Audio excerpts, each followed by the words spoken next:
Hey guys, welcome back to our YouTube channel Supradas world. మీకు already thumbnail చూసి అర్థమైపోయే ఉంటుంది. ఈరోజు వీడియో వచ్చేసి మేము సుబ్రహ్మణ్యం షష్ఠి ఎలా జరుపుకుంటామని. సో మేము ఎవ్రీ ఇయర్ ఇంటి దగ్గరే ఫుడ్ ప్రిపేర్ చేసుకుని కృష్ణవరం వెళ్ళి పూజ అంతా కంప్లీట్ చేసుకుని అక్కడే ఫుడ్ తిని ఆ రోజంతా అక్కడ స్పెండ్ చేసి తిరిగి వస్తూ ఉంటాము. అండ్ మేము ఈ షష్ఠికి స్పెషల్గా ఒక నైవేద్యం ప్రిపేర్ చేస్తాం. దాన్ని మేము సిమ్మిడి అని పిలుస్తూ ఉంటాము. ఇలా మొత్తం అంతా ఒకప్పుడు దంచేవారు.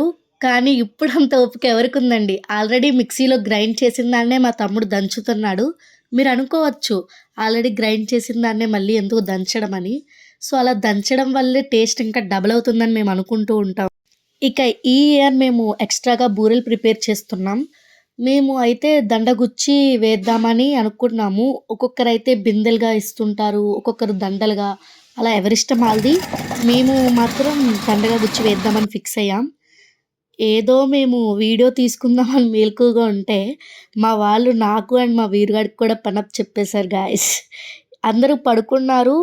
మేమిద్దరం మాత్రం హెల్ప్ చేస్తున్నాం మా వాళ్ళకి. ఒక పక్క బూరెల ప్రిపరేషన్లో మా వాళ్ళందరూ బిజీగా ఉంటే నేను మా వీరు మాత్రం ముచ్చట్లు చెప్పుకుంటూ వీడియోలు తీసుకుంటూ ఒకరి మీద ఒకరు జోకులు వేసుకుంటూ ప్రాసెస్ని కంప్లీట్ చేస్తూ ఉన్నాం. అలా ఒక్కొక్కటి కంప్లీట్ చేసేసాం. ఒకదాని తర్వాత ఒక్కొక్క ఐటెం ప్రిపేర్ అవుతూ ఉంది. పులిహోర, సాంబార్, బంగాళదుంప కర్రీ, స్వీట్స్, రైస్, పెరుగు, ఇలా ఒక్కొక్కటి కంప్లీట్ చేస్తూ ఉన్నాము. అరౌండ్ 6 to 6:30 కల్లా మొత్తం ఐటమ్స్ అన్నీ కంప్లీట్ చేసేసాము. చేసింది మేం కాదనుకోండి, మా వాళ్ళే మొత్తం చేశారు. ఏదో నాది మా వీరుగాడిది ఉడతా పడతా సాయం అనుకోండి. ఏదైతేనో 6 కల్లా మొత్తం వంటలన్నీ కంప్లీట్ చేసేసాం. ఇక కంప్లీట్ చేయగానే ఏముంటుంది, గబగబా చక్క చక్క స్నానాలకి రెడీ అయిపోయి, స్నానాలు చేసేసి రెడీ అయిపోయి ఒక్కొక్కరం పూజకు కావాల్సినవి సర్దుతూ ఉన్నాము. నేను మా పిన్ని పూజకు కావాల్సినవి సర్దుతూ ఉంటే ఇక మిగిలిన వాళ్ళు మొత్తం అందరూ రెడీ అవుతూ ఉన్నారు. పూజకు కావాల్సిన సామాన్లు లైక్ ప్రసాదాలు, దారాలు, బూరెలు చేసాం కదా మేము, అవి కుట్టడానికి దారాలు అన్నీ ప్రిపేర్ చేస్తున్నాము. మెడలో వేసుకోవడానికి తాడులు కూడా ప్రిపేర్ చేస్తున్నాము. ఎందుకంటే ఎవ్రీ ఇయర్ అక్కడ పూజ చేసే టైంలో ఆ పుట్ట దగ్గర తాడులు పెట్టి అవి పూజ చేసిన తర్వాత మెడలో వేసుకుని కట్టుకుంటూ ఉంటాము. సో ఆ బూరెలు కూడా ప్రిపేర్ చేసేసాం. అన్నీ ప్రిపేర్ చేసిన తర్వాత పూజకు కావాల్సినవన్నీ ఒక సంచిలో పెడుతున్నాము. ఎందుకంటే ఒక దిక్కున ఉండాల్సింది ఇంకొక దిక్కున ఉంటే గజిబిజి అవ్వద్దు. అక్కడ ఫుల్ క్రౌడ్ ఉంటది. ఆ క్రౌడ్‌లో అన్నీ ఒక దిక్కున లేకపోతే కొంచెం కష్టమైతది. అందుకే అన్నీ ముందుగానే ప్రిపేర్డ్ చేసుకొని పెట్టుకొని గుడికి స్టార్ట్ అవ్వడానికి ఆటోలు పిలిపించుకున్నాం, 2 ఆటోలు. ఇక ఆటోలు కూడా వచ్చేసాయి. మా వాళ్ళందరూ రెడీ అవ్వి ఆటోలు ఎక్కేసారు. ఒక్కసారి వాళ్ళందరికీ హాయ్ చెప్తూ ఒక వీడియో తీశాను. ఇక అందరం కలిసి స్టార్ట్ అయిదామని ఆటో కూడా వచ్చేసిందనమాట. So guys, auto number 1, auto number 2, ఇప్పుడు ఈ 2 ఆటోలో మనం వెళ్తున్నాం అనమాట. The first candidate Darshik. Hi బోలో. బాయ్ చెప్తున్నాను, బాయ్ చెప్తున్నాను. వావ్. అత్త హాయ్ చెప్పు. అత్త హాయ్ చెప్పు. పడ్డావు బాబడ్డా, super. Darshik wow. Okay hi చెప్పు. Okay hi Ganga.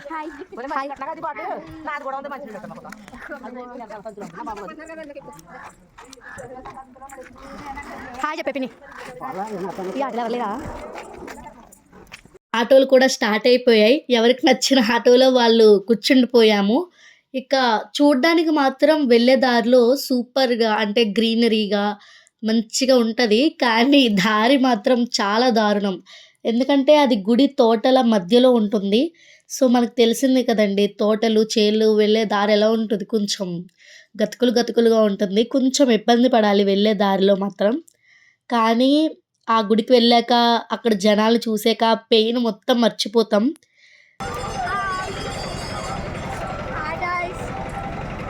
బాధ్యత బరువులు మోస్తున్నాం అందరూ కూర్చోడానికి.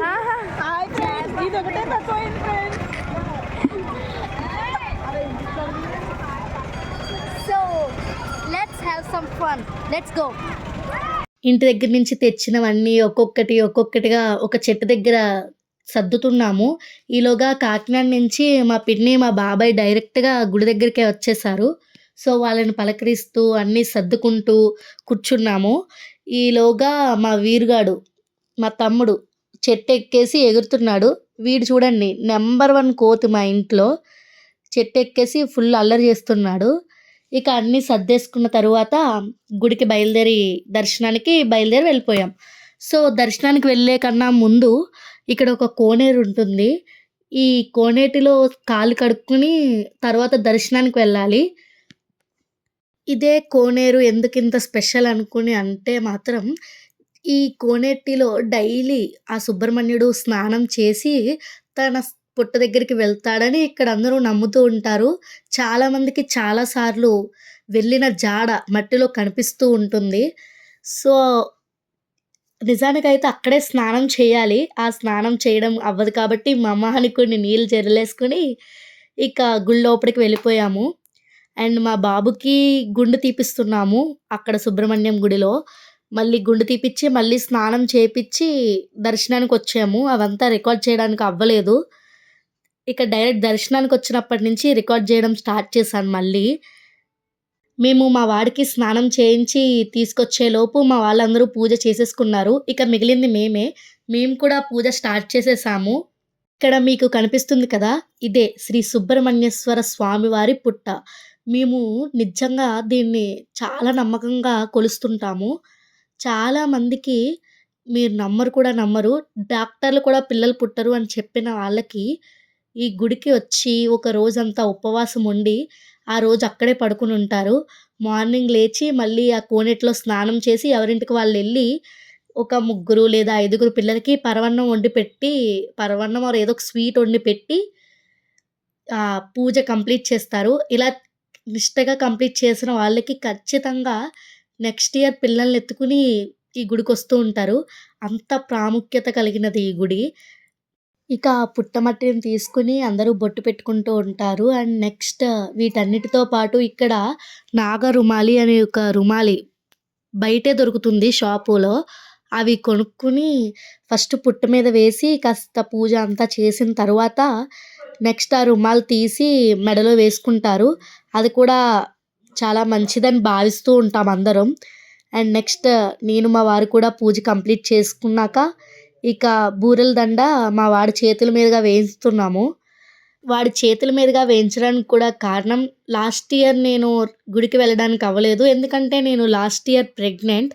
సో, హ్యాపీగా సేఫ్‌గా డెలివరీ అయితే బూరెల దండ వేపిస్తానని మా అమ్మ మొక్కుకుందట. చెప్పిన విధంగానే ఇక బూరెలు ప్రిపేర్ చేసి దండ కూడా వేసేసాము. ఒక్కసారిగా మంచిగా పడిందది. అలా పడిన వెంటనే మాకు చాలా హ్యాపీ అనిపిచ్చింది. ఇక అలా వేసిన నైవేద్యాన్ని అందరూ తీసుకొని తింటూ ఉంటారు. అలా తినడం కూడా చాలా మంచిది అని చెప్తూ ఉంటారు. అందరికీ దొరకదు. అలా దొరికినప్పుడు తీసుకొని తినడం చాలా మంచిది. కాబట్టి మేము ప్రసాదాన్ని తీసుకొని తింటున్నాము. ఇక లోపల పూజంతా కంప్లీట్ చేసుకొని బయటకొచ్చేసరికి మా సతీష్ మావయ్య, సూరి మావయ్య కూడా వచ్చేసారు. Introducing our crazy couple. మేము ఆరుగురం క్రేజీ కపుల్ అని మేము అనుకుంటాము. అలా ఇద్దరు ఫోటోలు తీసుకున్న తర్వాత ఇక తీర్థం ఉంటుంది బయట. బొమ్మలు, స్టిక్కర్లు అన్నీ అమ్ముతూ ఉంటారు. అవన్నీ ఒక లుక్కేసి నేను ముందు నుంచి అనుకుంటుండే ఈ తీర్థంలో డిబ్బీ కొని ఒకటి మా అమ్మకి, ఒకటి మా అత్తయ్యకి ఇద్దాము. దర్శికి డబ్బులు పోగేయమని చెప్దామని. సో, వాళ్ళిద్దరికీ సరికొక్క డిబ్బీ తీసుకొని మా బాబుకి నెక్స్ట్ ఇయర్ కల్లా మంచిగా పోగేయండి అని చెప్తున్నాను వాళ్ళిద్దరికీ. వాళ్ళిద్దరికీ ఛాలెంజ్ కూడా ఇచ్చానండోయ్. ఎవరెక్కువ పోగేస్తే వాళ్ళకి చిన్న గిఫ్ట్ మా తరపు నుంచి. అండ్ నెక్స్ట్ వాళ్ళంతా కలిపి భోజనం చేస్తున్నారు. పూజ అంతా కంప్లీట్ అయిపోయాక భోజనాలు కూడా చేసేసాము అందరం. నేను కూడా వడ్డించానండోయ్. వడ్డించి ఇప్పుడే బయటకొచ్చి వీడియో తీస్తున్నా. వీడియో తీసే వాళ్ళు ఎవ్వరు లేరని. So guys, this is how we celebrate Subramanya Shashti for this year. See you soon. Bye bye.